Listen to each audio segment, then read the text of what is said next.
নমস্কাৰ আপোনালোক সকলোকে পুনৰবাৰ আপোন চৰ্চৰ অন্য এটা ভিডিঅ' লৈ স্বাগতম জনাইছো। আপোনালোকৰ বাৰু পান কাৰ্ড আছে নে নাই কমেন্ট এটা কৰি জনাব। নতুনকৈ এটা কেন্দ্ৰ চৰকাৰৰ ফালৰ পৰা নিয়ম বনাইছিলে যে আপোনালোকৰ যদি পান কাৰ্ড আছে তেন্তে আপোনালোকে পান কাৰ্ড এতিয়া আপডেট কৰিব লাগিব, পুৰণা পান কাৰ্ডখন কামত নাহিব।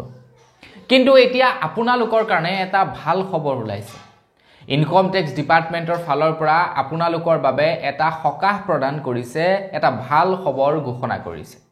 তো সেই ভাল খবৰটোনো কি আপোনালোকৰ কাৰণে ইনকম টেক্স ডিপাৰ্টমেন্টৰ ফালৰ পৰা প্ৰকাশ কৰা মই আজি আপোনালোকক তাৰ ওপৰতে জনাম। তো মই শ্ৰী পাঞ্জিৰ গগৈ, আপোনালোকে চাই আছে আপোন চৰ্টছ। আহক আৰম্ভ কৰো আজিৰ ভিডিঅ'। আজিৰ ভিডিঅ'টো আৰম্ভ কৰাৰ আগতে লাইক এটা কৰিবলৈ নাপাহৰিব আৰু চেনেলটো যদি তেওঁলোকে সাবস্ক্ৰাইব কৰা নাই তেন্তে চেনেলটো সাবস্ক্ৰাইব কৰি ল'ব এনেকুৱা ধৰণৰ খবৰবিলাক দিটো এইটো চেনেলত পাই থাকিবৰ কাৰণে। ভাৰত চৰকাৰৰ ফালৰ পৰা এইটো নিৰ্দেশনা দিছিলে প্ৰত্যেকই নিজৰ নিজৰ পান কাৰ্ডসমূহ আপডেট কৰিব লাগিব, কিয়নো এতিয়া পান কাৰ্ডত QR কোড সংযুক্ত হ'ব বুলি জনাইছে।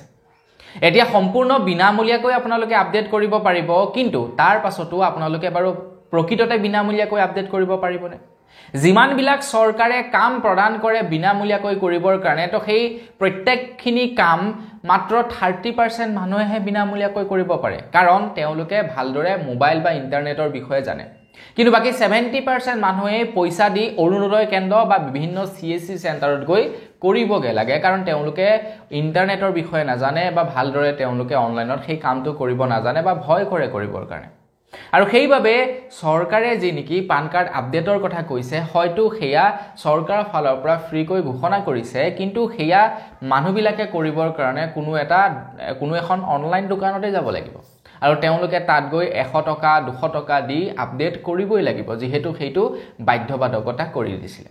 কিন্তু এতিয়া ইনকম টেক্স ডিপাৰ্টমেন্টৰ ফালৰ পৰা জনাইছে যে কোনো দৰকাৰ নাই আপোনালোকে আপডেট কৰাৰ। যদি আপোনাৰ আপডেট কৰিবলৈ মন আছে দেন আপুনি আপডেট কৰক। যদি আপুনি নিবিচাৰে আপডেট কৰিবৰ কাৰণে তেনেহলে এইটো কোনো বাধ্যবাধকতা নাই বুলি জনাইছে ইনকম টেক্স ডিপাৰ্টমেন্টৰ ফালৰ পৰা।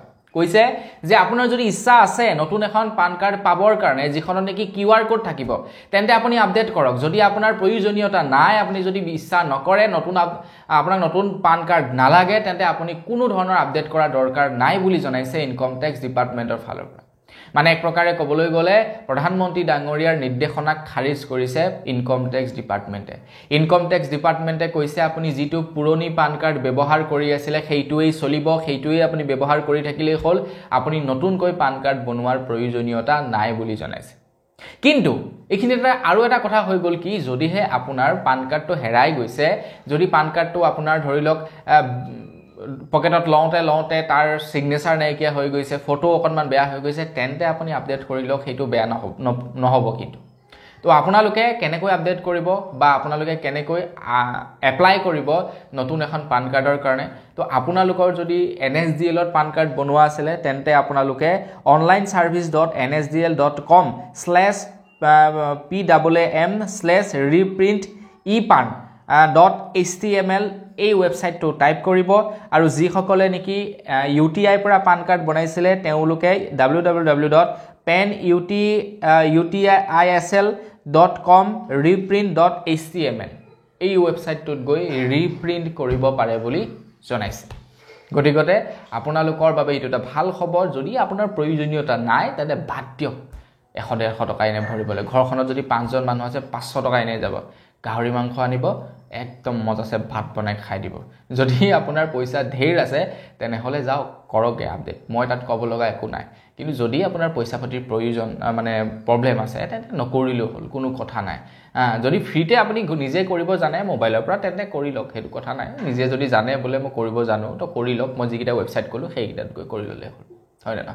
বাৰু যি কি নহওক, ইনফৰমেশ্যনটো যদি জানি ভাল লাগিলে লাইক এটা কৰিব, চেনেল যদি ছাবস্ক্ৰাইব কৰা নাই ছাবস্ক্ৰাইবটো কৰি ল'ব। পুনৰ এটা ভিডিঅ' লগ পোৱাৰ খাজিলে বিদায় মাগিছোঁ। ধন্যবাদ। জয় অসম।